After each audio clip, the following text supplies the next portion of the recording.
Shalom, shalom, queridos hermanos, muy buenos días. Llegamos a la cuarta porción o aliyah de la parashá número 15, parashá Bo. Y hoy vamos a estudiar Éxodo capítulo 11, versículo 4, hasta el capítulo 12, versículo 20. Y hemos venido viendo el desarrollo de todas las plagas y también cómo el corazón de Faraón nunca cedió. Sin embargo, se endureció. Y hoy lo que vamos a ver, tanto en el capítulo 11 como en el 12, es juicio. ¿Y qué es juicio? Juicio es el tiempo donde nosotros recibimos lo que merecemos, de acuerdo al sistema de juicio judicial del Eterno. En la Escritura, el juicio casi siempre resulta en una consecuencia negativa por nuestras acciones, por nuestros pecados, por nuestra iniquidad. Nosotros somos salvos y los que no son salvos vamos a ser juzgados. Si nosotros somos salvos, lo somos por confiar en el Eterno, por haber creído en Yeshua, porque estamos guardando sus mandamientos.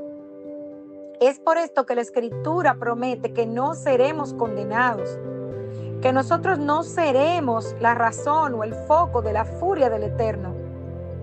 Si nosotros no somos salvos, entonces seremos condenados, como sucedió con Faraón y Egipto.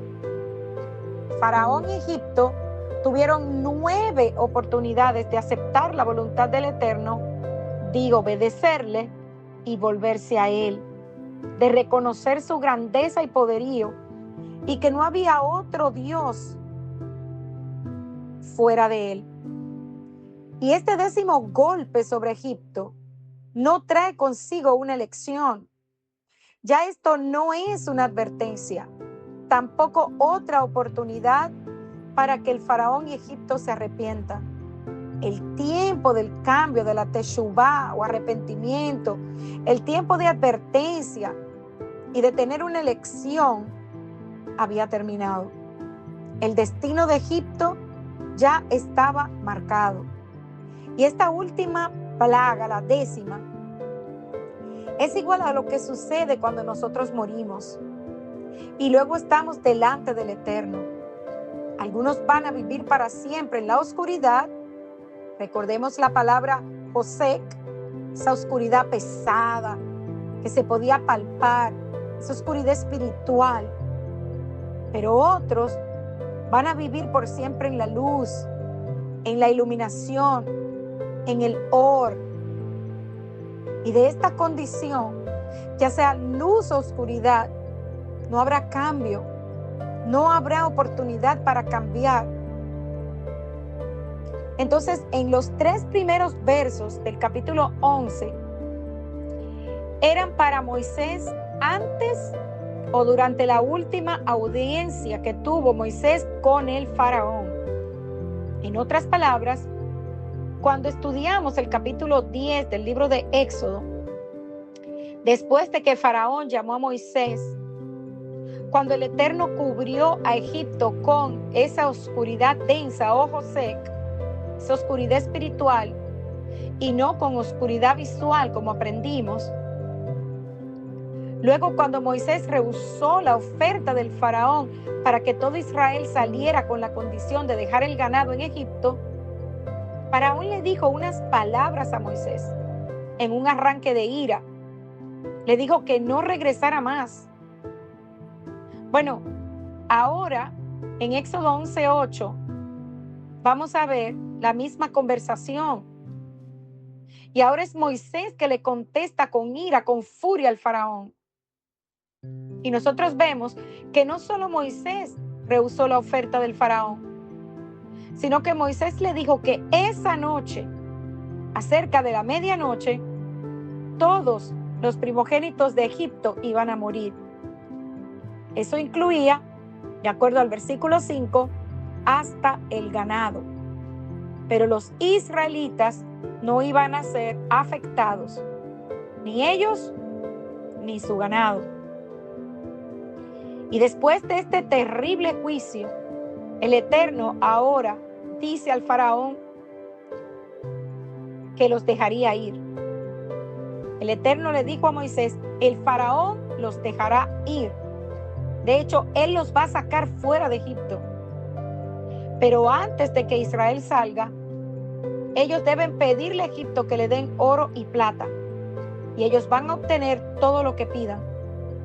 Porque en el versículo 3 dice que los hebreos encontraron favor en los ojos de los egipcios y que ellos vieron que Moisés era un gran hombre.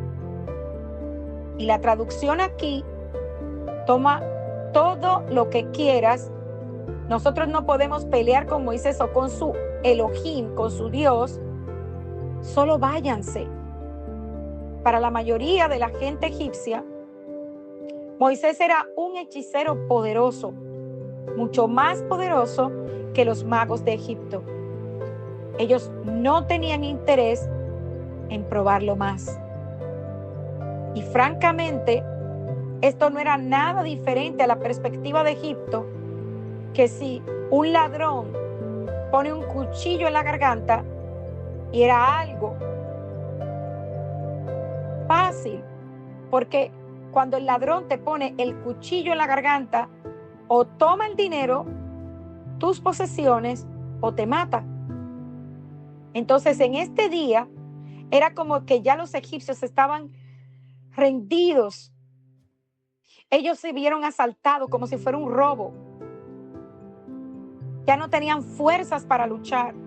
Ya no tenían el coraje para pelear.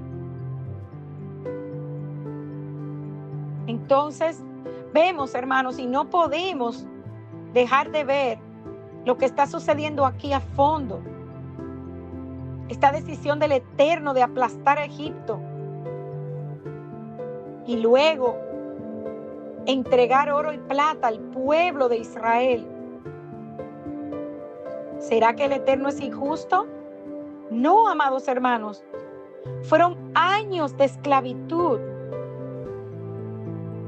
Fueron años de maltrato.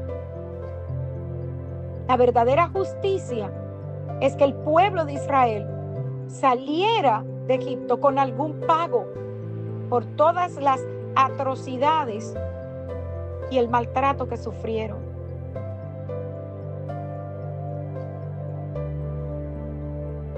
Y vemos que al anunciar la última plaga, la muerte del primogénito, Moisés señaló que de nuevo el Eterno iba a hacer una diferencia entre los egipcios y los israelitas. Éxodo 11:7 dice, pero contra todos los hijos de Israel, desde el hombre hasta la bestia, ni un perro moverá su lengua, para que sepan que el Eterno, Yud-Heh-Vav-Heh, hace diferencia entre los egipcios y los israelitas. Y vemos en esta declaración que se usa una expresión tanto extraña. Dice, ni un perro moverá su lengua.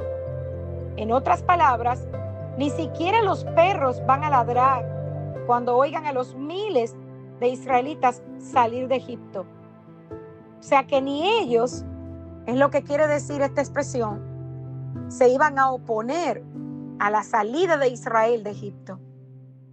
Y la Escritura dice que no solo nadie se iba a oponer a la salida, sino que ellos le iban a rogar que se fuera.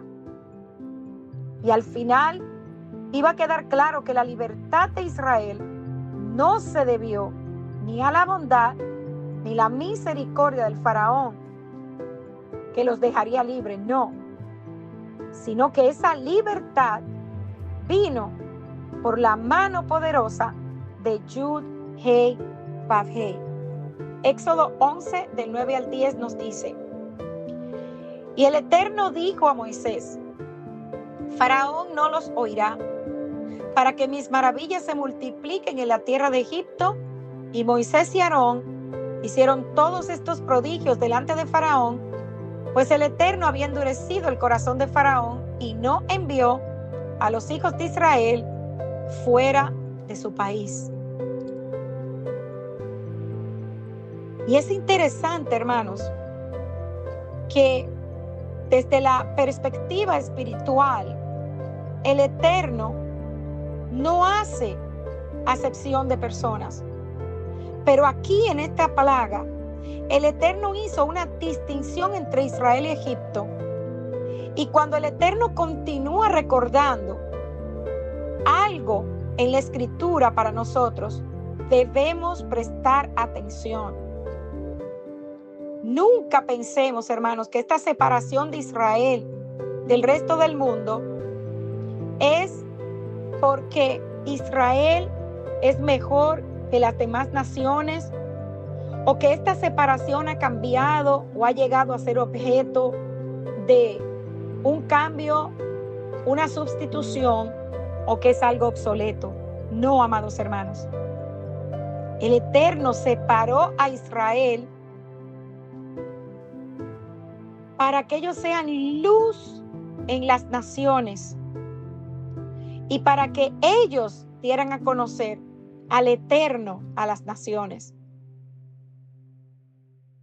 Es por esto que todo lo de la teología del reemplazo y que existe un Israel espiritual, amados hermanos, ojo con eso. Eso no es bíblico. Israel ha sido y siempre será el pueblo escogido del Eterno. Y entonces, ¿dónde estamos nosotros? Los de las naciones que estamos regresando. Romanos 11:17. Pablo lo explica de una manera hermosísima. Dice que nosotros vamos a ser injertados en el árbol de olivo. Y si algunas de las ramas fueron cortadas y tú, hablándonos a nosotros, los que estamos regresando, los creyentes gentiles, siendo olivo silvestre, ha sido injertado en lugar de ellas y ha sido hecho partícipe de la raíz y de lo mejor del olivo. Israel es simbolizado aquí en la Escritura como un olivo, un árbol de olivo. Y en Romanos 11:24 nos sigue diciendo, porque si tú, que fuiste cortado del olivo silvestre que te era natural, esos israelitas que fueron cortados debido a su incredulidad y que contrario a tu naturaleza fuiste injertado en el buen olivo, ¿cuánto más ellos que serán injertados en el olivo que le es natural? En otras palabras, desde la perspectiva espiritual del creyente, un creyente gentil es injertado a los pactos de Israel. Y esto lo convierte en parte del pueblo de Israel, con los mismos derechos y los mismos deberes que un hijo natural. Durante esos 3 días de oscuridad ojo seco que habían caído sobre Egipto y que Moisés anunció al faraón, esto traía la plaga más devastadora, que era la llegada de la muerte para los primogénitos. Mientras que todo Egipto estaba lleno de horror por la ausencia completa de la luz, Israel estaba gozando y experimentando la luz, el or, la iluminación del Eterno. Ellos sabían que el momento de la liberación estaba cerca. Y durante ese tiempo de oscuridad para Egipto, Israel tuvo 4 días antes que el Eterno fuese a través de Egipto, matando a los primogénitos, seleccionando sus corderos para Pesach, la Pascua. Y antes de terminar, quiero recordar algo. Hermanos,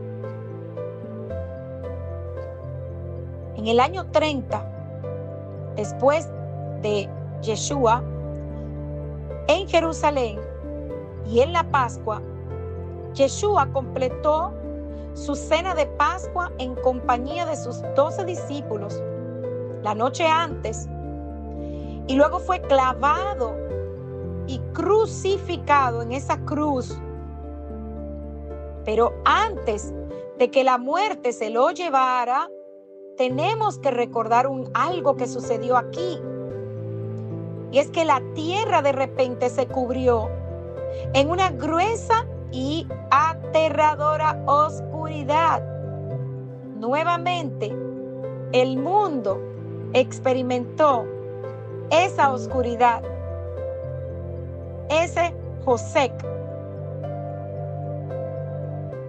Yeshua, nuestro Cordero de Pesaj, fue elegido y sacrificado cuando todo estaba oscuro para el mundo, literalmente y espiritualmente, hermanos. Y aun cuando los cielos celebraban con gran gozo, pues ya la salvación estaba cerca, estaba a la mano, vemos que la humanidad estaba ciega, los judíos estaban ciegos a la verdad y no pudieron ver que Yeshua era el Mesías, su libertador. Él era el Cordero de Pascua. Hoy día, 2000 años después del sacrificio de Yeshua, todavía vemos esa oscuridad en el mundo, hermanos. Vemos cada día cómo el mundo se sumerge en oscuridad. Cada día vemos la gente más rebelde, con más maldad y más sumergida en ese Josec, oscuridad espiritual. Y a veces nos sentimos tristes, sin esperanza, quizá desesperados, confundidos, porque no estamos entendiendo lo que estamos viendo. Pero amados, hemos sido separados, hemos sido santificados. ¿Cuál debe ser entonces nuestra reacción?